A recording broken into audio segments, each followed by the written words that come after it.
Opportunities are being provided for persons wanting to enter the Jamaica Constabulary Force or other security institutions. The purpose of the MOU is to expand training opportunities for our youngsters. We also talk of plans for a third city and explore the symbolic gesture or biblical connection to the holy season. Hello, I'm Adrian Atkinson. Welcome to this Thursday edition of Jamaica Magazine.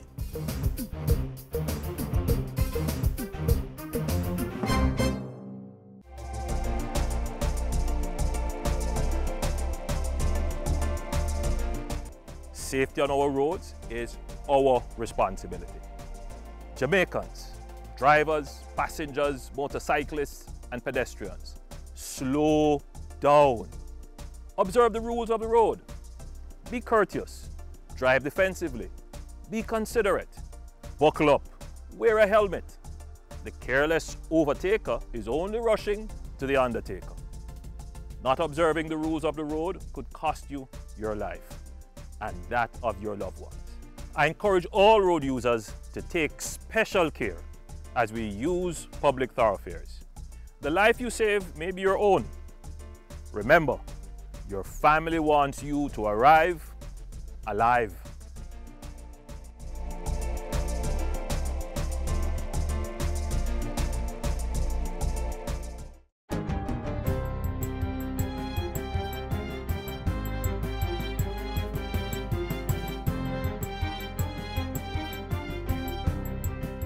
Good day, I'm Stephen McHugh, and this is your JIS News for Thursday, March 29. Government has received $4.8 million in grant support for climate change resilience activities in the fisheries sector. The agreement was signed on Wednesday by the Ministry of Finance and the World Bank to undertake the Promoting Community-Based Climate Resilience in the Fisheries project. The grant funding will build the resilience of vulnerable fishing and fish farming communities to adapt to climatic changes.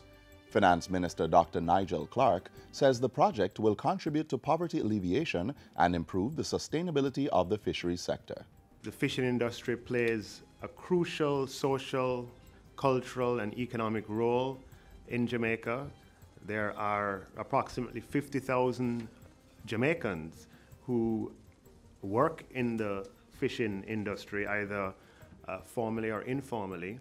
And as we know, the fishing industry is subject to the vagaries of climate change, and that introduces a degree of vulnerability to persons who are engaged in that industry. World Bank Country Manager Galina Sotirova says her organization is pleased to offer support to improve the lives of vulnerable persons who rely on the fishery sector for their income. Jamaica is one of only 18 countries which is participating in the PPCR, which shows again the commitment of Jamaica to climate resilience, and it shows also the efforts that are being made, globally and in the World Bank to focus more on small, vulnerable island states.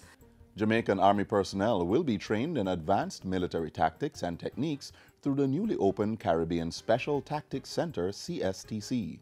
The center was established by the Jamaica Defense Force in collaboration with the Canadian Armed Forces. It was funded by Global Affairs Canada, GAC's capacity building program. JDF's Chief of Defense Staff, Major General Rocky Meade, says its opening is part of a regional vision to deliver training to small forces across the world. I've had dialogue with my fellow military heads in the region with a view to harnessing our different skill sets, our different expertise, to create schools within our countries and by our forces that will complement each other and offer a wide range of military training to small forces around the world. The Caribbean Special Tactics Center is based at the JDF Monique Training Camp in St. Anne and will also offer certification to policemen and women.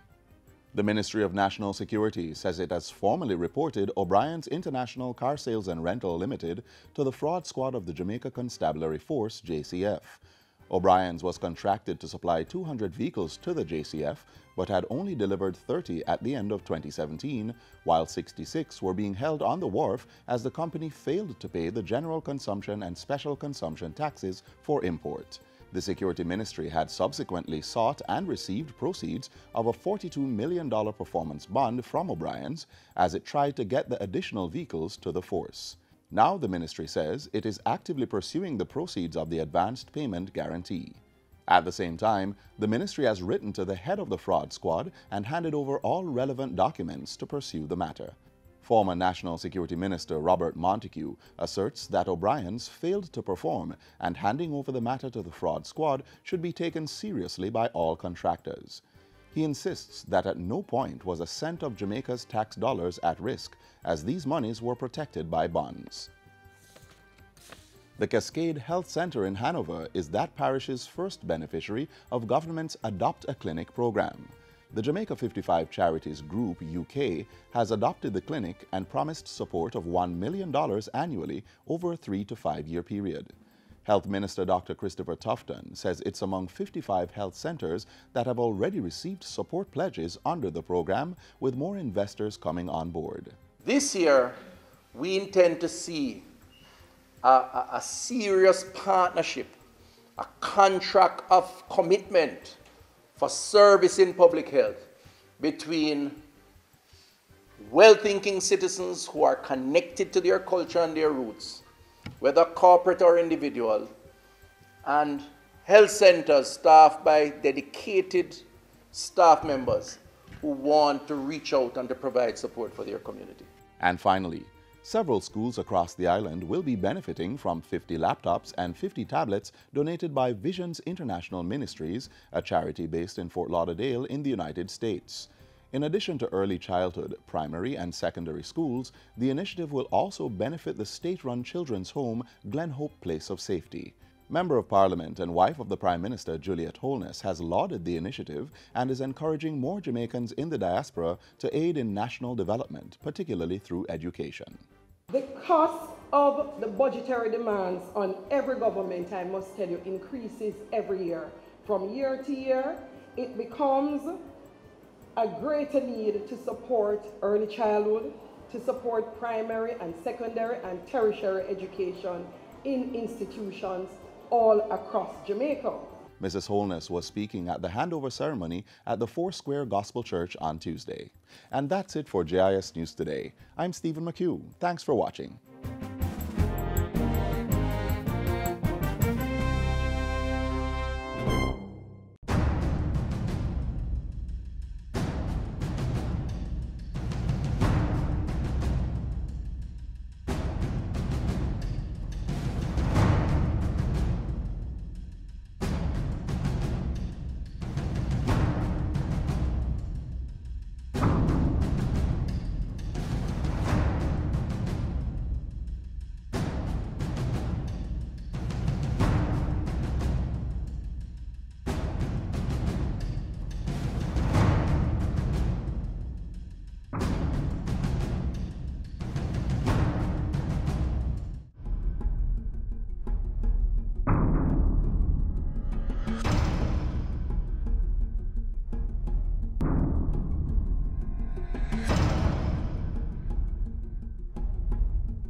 The Ministry of National Security is on a mission to bring the Jamaica Constabulary Force up to its full membership capacity. In doing so, it is partnering with tertiary institutions to provide a course in the fundamentals of security science as a prerequisite to enter the police force.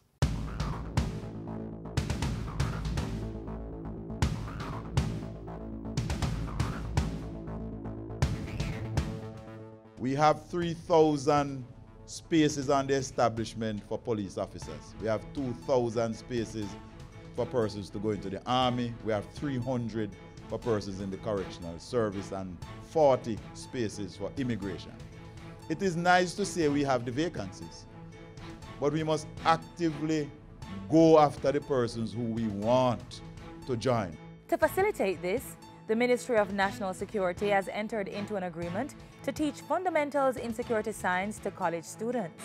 The Ministry and the Jamaica Constabulary Force, JCF, signed a Memorandum of Understanding on March 22 with the 4 colleges to provide the course to 400 students at a cost of $28 million. I think it is going to be money well invested in our young people. The certificate program will run for 3 months, and successful students will have the opportunity to be selected for recruitment into the JCF. And that is going to be important in how we turn around the numbers that are needed for the Jamaica Constabulary Force. Former National Security Minister Robert Montego says the partnership is part of a program to pre-certify individuals wanting a career in various areas of the security force. Once you satisfy the requirements of that community college and the program, a background check is done, the necessary tests are administered, and you enter into the program. And once you are within the program, you must also sign an agreement with the government, because the Ministry of National Security is underwriting the full cost of the program.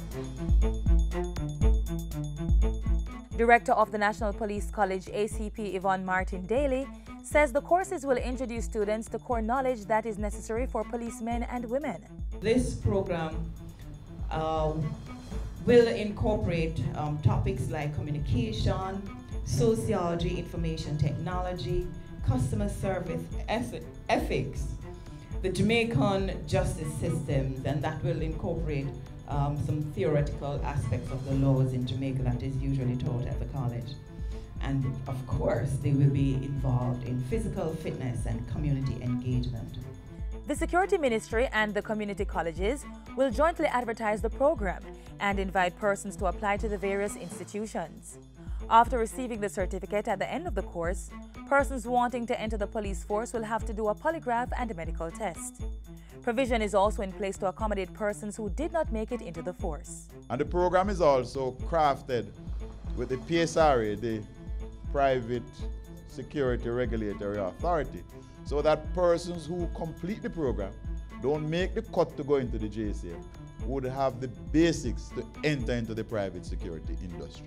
So it's a tripartite between the colleges, the ministry, and the police. And within the ministry would be the PSRA. And therefore, we are creating new opportunities. The partnership with the education sector came out of a need to build the specialized capacity of its members, accelerate the recruiting process, and to provide dormitory accommodation. The University of the West Indies, through the MOU, they are providing space at the institution to train 600 police officers per year. The first set of 300 is already in training. And this program will give us an additional 400, because you will do 1 semester at the colleges and then move, I think, 4 months at the National Police College. Representing the colleges, President of the Hydel University College, Hyacinth Bennett, says the partnership is an indication of the Security Ministry's position to increase the quality of the JCF members. I also want to interpret to mean that he's investing confidence in us as educators. And we are promising and we are committing that this investment in the final analysis will be worthy of it.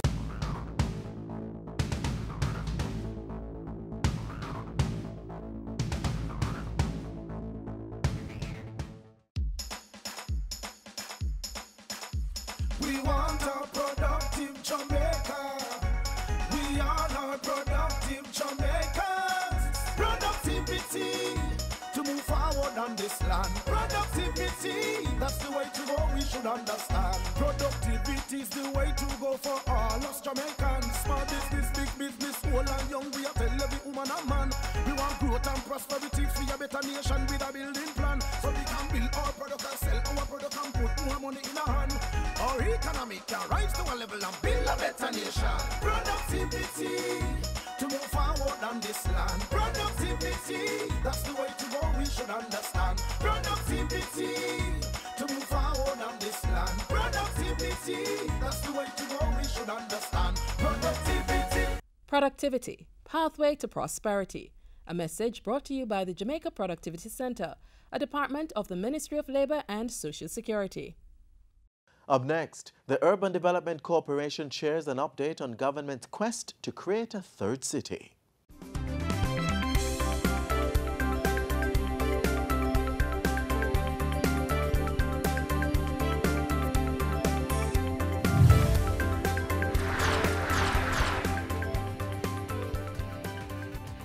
The Urban Development Corporation UDC is forging ahead with plans for Jamaica's third city. The mandate came from Prime Minister Andrew Holness in 2016 to make the development of a third city a priority. Since then, the corporation has been conducting groundwork with the involvement of a multi-agency steering committee to create a plan and lead the progression of this major development. The development of a third city is being envisaged as becoming a location from which planning can start afresh from the ground up. Resilience to climate change will be built in to afford that location the requisite infrastructure to support smart growth and innovation. What we're looking at is a purpose-built city. That is, we're identifying a city that is being developed for specific development and investment consideration. And the aim is to look at smart growth technologies, to look at alternate energy, and overall natural resource management, to look at climate resilience, and to look at sustainable urban governance. The multi-agency steering committee is chaired by UDC Board Director Omar Azan. The team comprises representatives from the Jamaica Institute of Planners, Ministry of Local Government and Community Development, Ministry of Transport and Mining, National Environment and Planning Agency, Planning Institute of Jamaica, and the Private Sector Organization of Jamaica. The UDC is spearheading the process. The city will be built to accommodate a target population which is anticipated to relieve Kingston of its current urban overflow and reduce the burden on the capital city's infrastructure. In the third quarter of 2017, the corporation hosted a third city planning workshop, fulfilling another important step towards the goal. Participants were drawn from multiple sectors, including regulatory agencies, private sector entities, academic institutions, and technical bodies within the design and construction industry. The meeting was to gather technical and qualitative inputs. This guided the terms of reference to engage consultants, as well as sensitized stakeholders on things being taken into consideration as the process advances. The third city project has 3 phases. The first is site selection, which will last for 3 months. At this stage, the team will look at multi-criteria site selection model using geographic information system. Pre-horizon scanning and foresighting will also be done. Phase 2 involves strategic urban master planning and will look at sustainable urban operations and management of the city. This is expected to last 12 to 18 months. And the third phase is strategic implementation. So we're looking at a number of things here, not just the physical build-out, but including things like land acquisition, determining phasing for the actual construction, apart from phasing of the project, looking at financing for that, looking at key investments to make the city attractive. The third city planning project is still in the first phase. Phase 1 includes 6 broad steps, and those steps are creating a planning committee, research and data collection, defining the methodology, the preparation of the terms of references, the procurement of the services, and the recommendation of the site. By the end of those 6 steps, the team will be ready to name and publicly announce the third city. So far, the team has completed the site selection methodology and pre-horizon scanning and foresighting. Requests for submissions to undertake the various consultations were subsequently sent out for awarding in 2018. Visioning means imagining the audacious. Those that have gone before are now depending on you to stand in the future and to create an audacious third city. As the vision unfolds, the UDC will engage Jamaicans to ensure participation and awareness in this game-changing development. The Urban Development Corporation, making development happen for Jamaica's third city. Join the celebrations on March 21 as the corporation celebrates 50 years making development happen. To learn more about the work of the Urban Development Corporation, call 656-8031 or visit their website at www.udcja.com. You may also follow them on Facebook, YouTube, Twitter, and Instagram, or visit their information center on the ground floor Kingston Mall, downtown Kingston.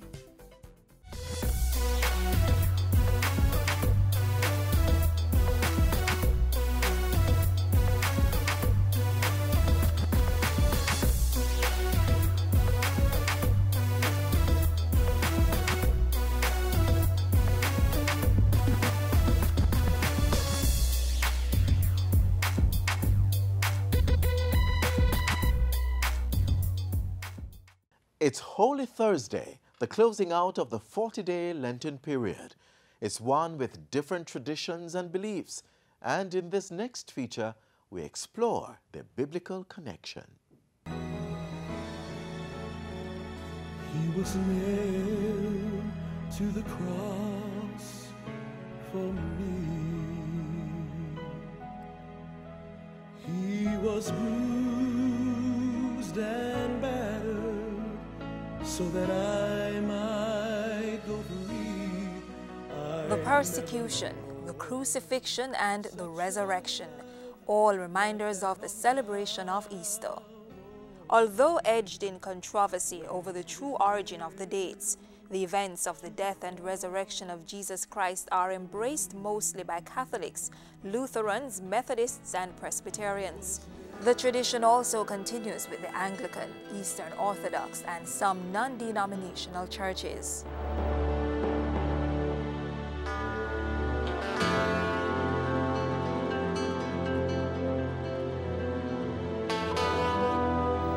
It all starts with a day called Ash Wednesday. Derived from the Latin phrase Dies Cinerum, it means Day of Ashes.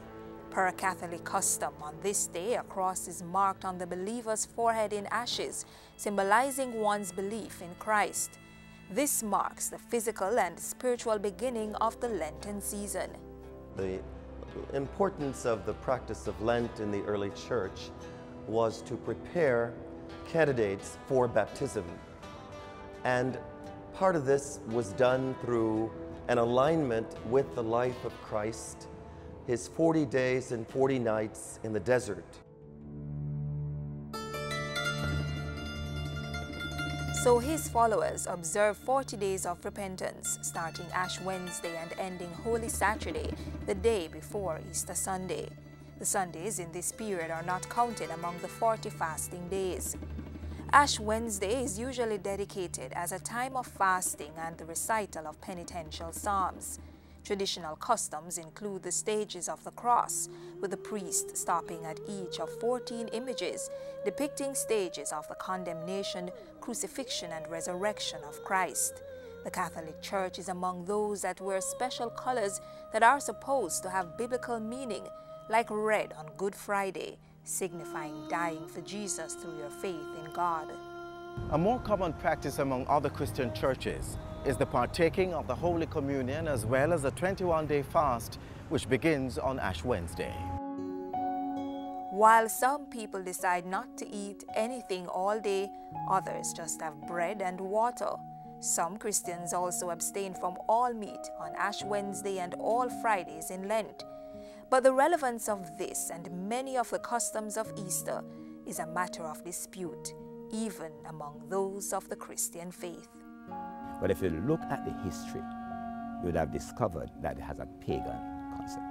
There's only one passage, that is in Acts chapter 12 and verse 4, and it mentions the word Easter. However, that is in the King James Version. If you look at other newer versions, you'll find Passover, because your original word and the context will show you it says Passover.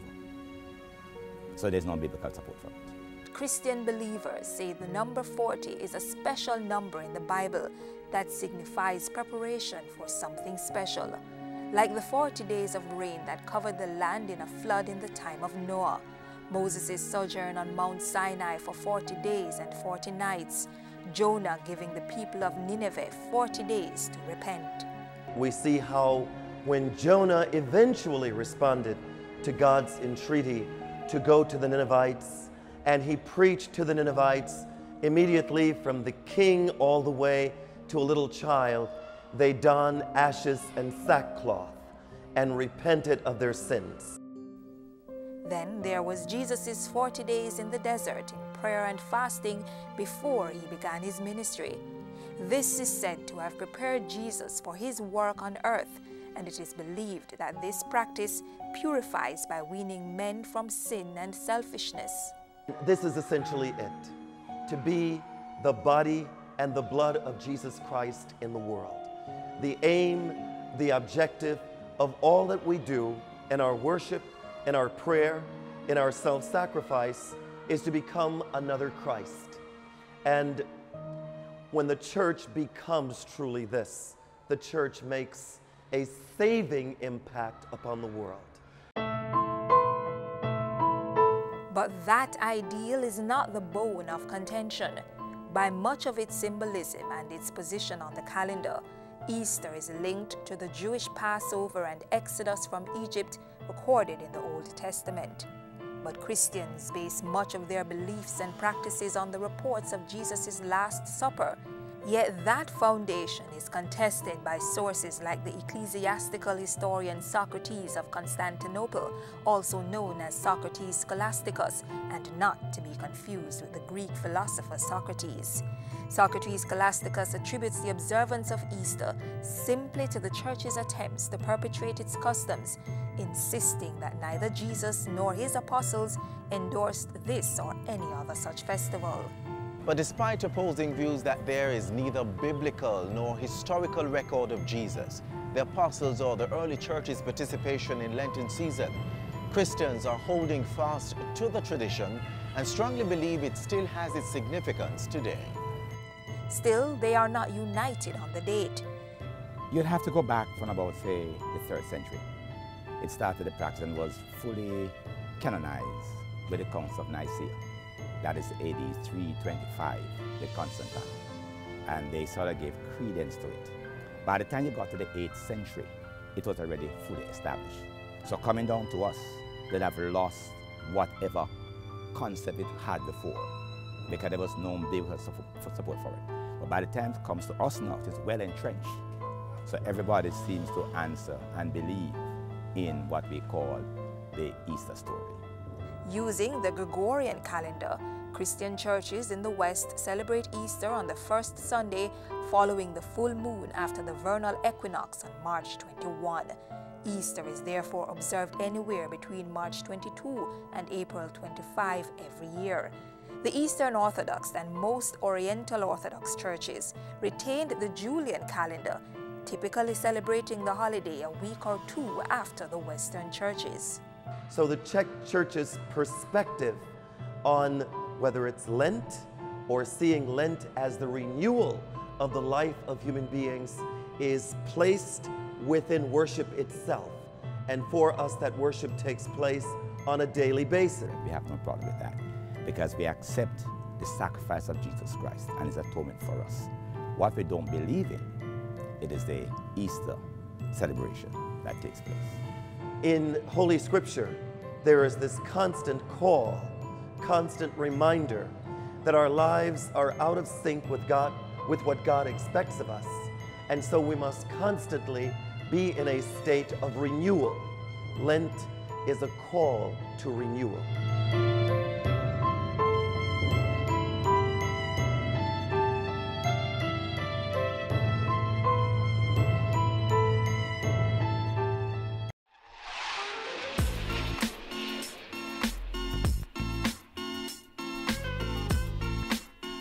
We've come to the end of our show, but certainly not the end of our connection.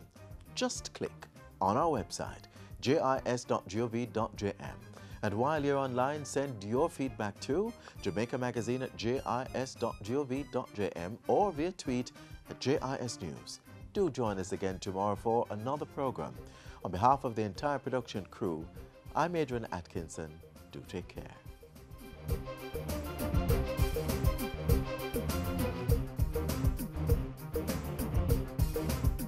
This has been a production of the Jamaica Information Service, the voice of Jamaica.